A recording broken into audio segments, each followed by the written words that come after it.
Hello and welcome back to our channel. So today in this video we are going to discuss about how to remote play on Steam. So without wasting much of our time, let's get straight into the video.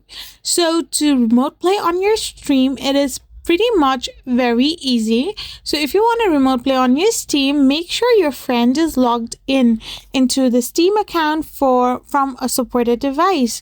Once this is done, you can simply open your Steam overlay in game. You can also click the shortcut button of Shift plus Tab to open the overlay.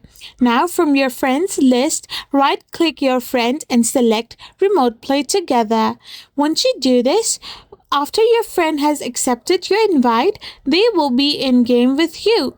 And by following this simple and easy method, you can remote play on your Steam as well. I hope you found this video helpful, so don't forget to hit that subscribe button and do give us a thumbs up. We will be back again with more informative videos.